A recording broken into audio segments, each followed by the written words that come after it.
একদিকে লঘুচাপ, অন্যদিকে মৌসুমি বায়ুর প্রভাবে বৃহস্পতিবার ২৬ জুন রাজধানীর বিভিন্ন এলাকায় বৃষ্টি হয়েছে। এছাড়া বৃষ্টি হচ্ছে দেশের বিভিন্ন অঞ্চলে। এই বৃষ্টি থেমে থেমে হতে পারে বলে জানিয়েছে আবহাওয়া অধিদপ্তর।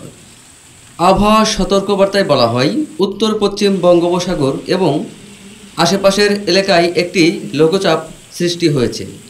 এর প্রভাবে উত্তর বঙ্গোপসাগরে বায়ুচাপের তারতম্যের আধিক্য বিরাজ করছে এবং উত্তর বঙ্গোপসাগর, বাংলাদেশের উপকূলীয় এলাকা এবং সমুদ্র বন্দরগুলোর ওপর দিয়ে দমকা বা ঝড়ো হাওয়া বয়ে যেতে পারে। এ কারণে চট্টগ্রাম, কক্সবাজার, মোংলা ও পায়রা সমুদ্র বন্দরগুলোকে ৩ নম্বর স্থানীয় সতর্কতার সংকেত দেখাতে বলা হয়েছে। পাশাপাশি উত্তর বঙ্গোপসাগরে অবস্থানরত মাছ ধরার নৌকা ও ট্রলারগুলোকে পরবর্তী নির্দেশ না দেওয়া পর্যন্ত উপকূলের কাছাকাছি এসে সাবধানে চলাচল করতে বলা হয়েছে।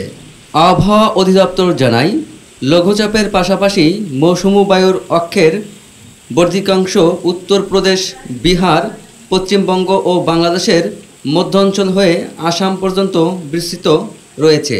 এর একটি বর্ধিতাংশ উত্তর বঙ্গোপসাগর পর্যন্ত বিস্তৃত আছে। মৌসুমি বায়ু বাংলাদেশের ওপর মোটামুটি সক্রিয় এবং উত্তর বঙ্গোপসাগরে মাঝারি অবস্থান রয়েছে।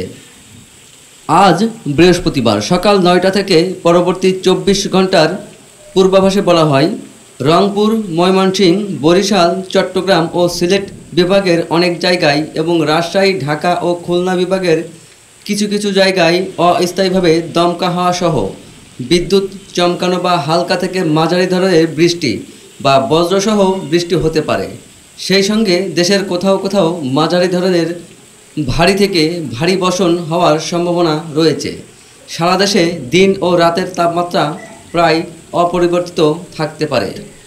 শুক্রবারের পূর্বাভাসে বলা হয়, খুলনা, বরিশাল, চট্টগ্রাম ও সিলেট বিভাগের অধিকাংশ জায়গায় এবং রংপুর, রাজশাহী, ময়মনসিংহ ও ঢাকা বিভাগের অনেক জায়গায় অস্থায়ীভাবে দমকা হাওয়া সহ বিদ্যুৎ চমকানো বা হালকা থেকে মাঝারি ধরনের বৃষ্টি বা বজ্রসহ বৃষ্টি হতে পারে। সেই সঙ্গে দেশের কোথাও কোথাও মাঝারি ধরনের ভারী থেকে ভারী বর্ষণ হওয়ার সম্ভাবনা রয়েছে। সারা দেশে দিন ও রাতের তাপমাত্রা সামান্য কমতে পারে।